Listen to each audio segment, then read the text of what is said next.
আসসালামাইকুম। আশা করি আপনারা সবাই ভালো আছেন, সুস্থ আছেন। আজকে আমি আপনাদের জন্য ছোটো মাছের চচ্চড়ি রেসিপি নিয়ে আসছি। প্রথমে পেঁয়াজ, আলু, কাঁচামরিচ এগুলি কেটে নেব। কেটে নেওয়া হয়ে গেছে। পরিমাণ মতো কড়াইতে তেল দিব। পরিমাণ মতো তেল দেওয়া হয়ে গেছে। এখন কেটে রাখা পেঁয়াজ, রসুন এগুলো দিয়ে দেব। দেওয়া হয়ে গেছে। নেড়ে চেড়ে একটু ভেজে নেব। নেড়ে চেড়ে ভেজে নেওয়া হয়ে গেছে। এখন দিয়ে দিব লবণ পরিমাণ মতো, মরিচ, ধনা, হলুদের গুঁড়া, জিরার গুঁড়া এগুলো দেওয়া হয়ে গেছে। নেড়ে চেড়ে মিক্স করে নেব। নেড়ে চেড়ে মিক্স করে নেওয়া হয়ে গেছে। দিয়ে দেবো ভেজে রাখা কয়টা চিংড়ি মাছ। এবারে দিয়ে দেবো ছোটো মাছগুলো। ছোটো মাছ দেওয়া হয়ে গেছে।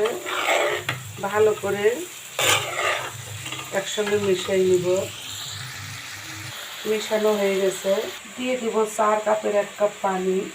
পানি দেওয়া হয়ে গেছে। ঢাকনা দিয়ে ঢেকে দিব। ঢাকনা দিয়ে ঢেকে দিছি। 15 মিনিট পর ফিরে আসবো। 15 মিনিট পর ফিরে আসলাম। দেখেন পানিগুলো শুকিয়ে গেছে। তেল বের হয়ে গেলে নামাই নিব। একটা পাত্রতে ঢেলে নেব। এভাবে ছোটো মাছ রান্না খেয়ে দেখবেন। আশা করি ভালো লাগবে। আপনারা সবাই ভালো থাকুন, সুস্থ থাকুন। এরপরে দেখা হবে নতুন কোনো রেসিপি নিয়ে। আজকে এখানেই শেষ করলাম। আল্লাহ হাফেজ।